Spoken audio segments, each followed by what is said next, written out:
Hey guys, welcome back to Patchulator. If you didn't already know, my name is Molly, and on this channel I take you through all the trials and tribulations of owning and operating a pumpkin patch. My husband Ben and I own Papa's Pumpkin Patch, located just north of Centerville, Iowa, kind of southeast Iowa area, and this is now our second year in business. We opened in 2023. 2024 will be our second season open, and we've decided to kind of dedicate this channel to showing you how we do it and the ins and outs of owning a pumpkin patch, all of the agriculture and all of the business that goes with that. So in this video, we are going to be showing you our new addition to the patch this year. Well, kind of our new addition to the patch this year. We've decided to plant an apple orchard. So if you didn't know, the patch is actually named after my grandpa, Papo. That's him right there on the t-shirt.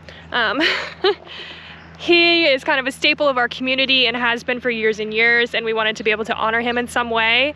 And we just really thought that the alliteration of Papa's Pumpkin Patch was great. So that's kind of where the name came from. And one of his wishes is to see an apple orchard at the pumpkin patch. So we've put this in specifically for him at his request. And it's been kind of a little bit of a journey to figure out how this all works. The farm that we bought for the pumpkin patch has about 23 acres on it. Currently, we only use about 10 of those acres for the actual pumpkin patch. Ben row crops the rest of it.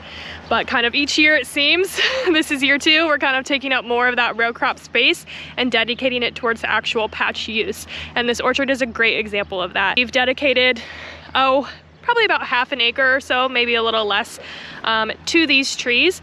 Didn't know beforehand, you can fit a lot of apple trees in a very small amount of ground.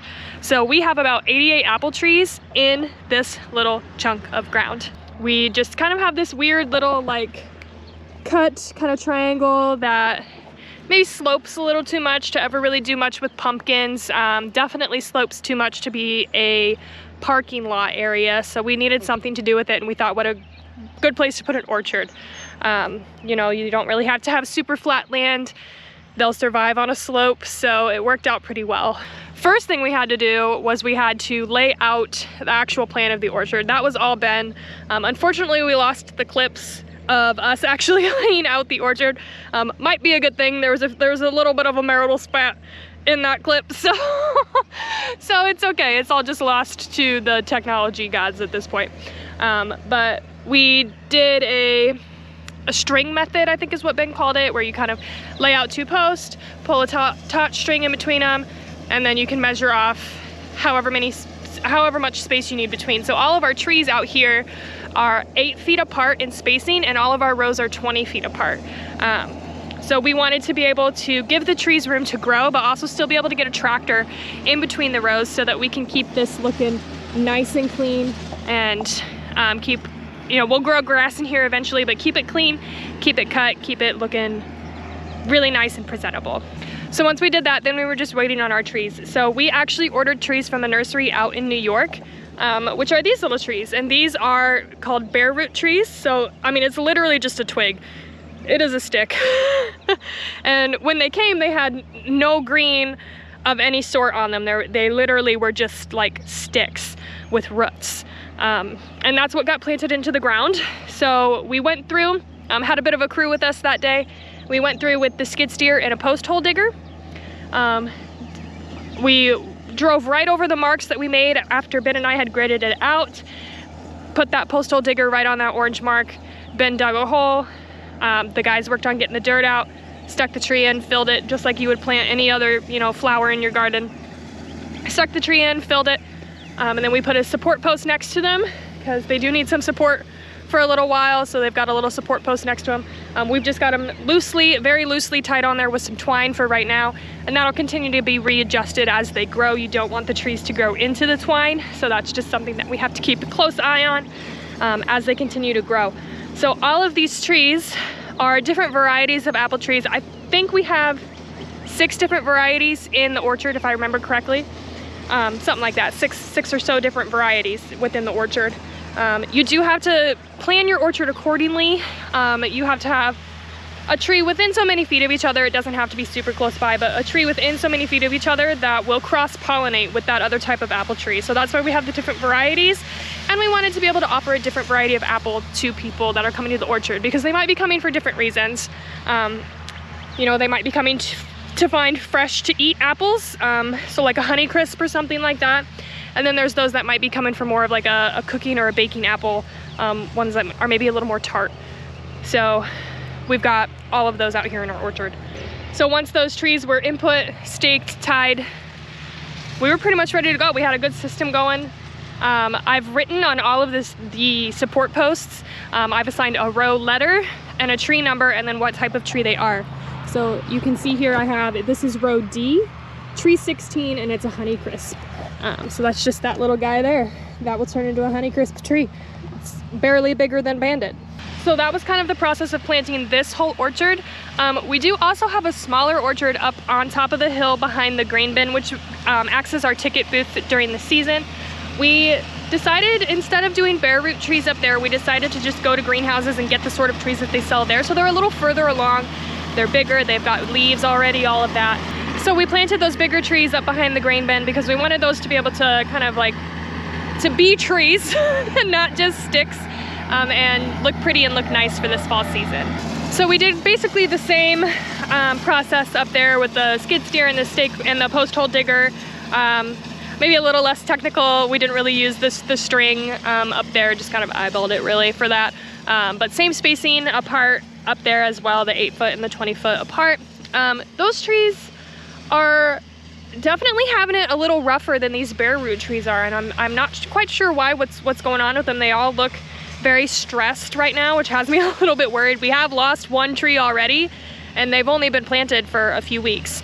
So we got to figure out what's going on with those and what we can do to help those maybe get a little happier, especially before we start doing stuff in the fall.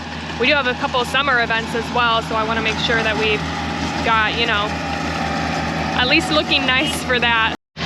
So these bare root trees are important to the whole process of an orchard because they are grafted to be semi-dwarf trees. So apple trees are just like a standard tree. They can get just as big as any other tree. And then through, what do you call it, selective breeding, I guess, growers have been able to kind of shrink the size of those trees, and you can get a dwarf tree, which would be maybe as tall as I am, and then a semi-dwarf tree, which gets to be 10, 12 feet maybe, so probably like what you think of when you think of an apple tree, what that would look like, and then a standard tree, which gets to be above that height. So all of these bare root trees have this, if you can see that, kind of like a little node, a little nodule, where these trees have been grafted together. So this rootstock here is different than what this actual tree trunk would be. So they've been grafted together to give it that, still that good apple production with the base that's going to determine kind of the height of the tree. So that's why we chose these. We wanted them to be, you know, we didn't want it to just look like a bush. We wanted it to look like a tree, but we didn't want people to have to be, you know, getting up on ladders all the time to harvest apples. You know, if that's something that has to happen, that'll be something that our staff will do, not something that, you know, our U-Pick customers will do. We wanted them to still be within reach for our U-Pick customers. Also, these bare root trees, just from a business perspective, are a much less significant investment than it would be if we had just gone to the greenhouse and bought all of these trees like we did for the small orchard up behind the grain bin. Those trees up behind the grain bin, those larger, more mature trees, you're talking like $40 to $60 a tree, which is a significant investment, especially when you're planting this many trees. These bare root trees are at more of like a wholesale price, so it was significantly more affordable for us to get these bare root trees from the New York nursery than it was to just go out to our local greenhouse and buy trees. Now granted, we love supporting local, so we did decide to do the adult trees up by the grain bin, not the adult trees, the more mature trees up by the grain bin that did come from our local greenhouses. So we got to do a little bit of both. We got to be supporters of other local businesses, and we got to kind of, you know, make a smart business decision for ourselves at the same time, which was nice. So one other thing that we've done for the orchard, we did install an electric fence. So this is about an 8-foot high electric fence, goes all the way around the orchard. Obviously it's off right now when I'm in here, and it will be off whenever we are open and there's public on our property. The fence will not be on, but it is just to keep the deer pressure off of the trees, keep the animals out. You know, this is, like I mentioned earlier, quite an investment for us to make with our money and our time and our resources. And we want to protect that at all costs and make sure that this investment does pay off, because it is such a long-term thing. You know, we have to wait 4 or 5 years for this to become fruitful, pun intended. So we want to protect that, and we're doing that with the electric fence. So the apple trees also just make me really, really excited, because it's kind of like a look into our future. So these trees are gonna grow and grow. Everything that we've read, everybody that we've talked to says it's gonna take 4 to 5 years for these trees to be fruitful enough for us to actually open the orchard. So just getting that look into the future, knowing that within 5 years' time, we're gonna have another awesome aspect to Papo's Pumpkin Patch that's just gonna make people wanna come here more. It's gonna push our season even earlier. We're gonna be able to open up in August a little bit and get people out here more often and for more things, and that makes me really, really excited. If you didn't already know, we are also planting flowers this year. We're doing a pick your own zinnia patch, a sunflower field, and a few pick your own sunflowers. We'll see how those go. But we're very excited about the zinnias. We're very excited about the flower field, the sunflower field. It's gonna be a really busy planting season here, but we are so ready for it, and this is gonna be such a good year for Papo's Pumpkin Patch. I can just feel it. So yeah, if you wanna keep up with everything that's going on with the patch, make sure that you subscribe to our channel, like this video, leave a comment below, and we will catch you later.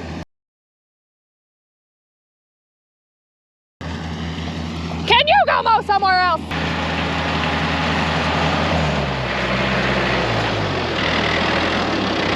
Your announcement about this mighty beast isn't out yet. Your video isn't, is it? You're just gonna have to blur me out all the time in the background now.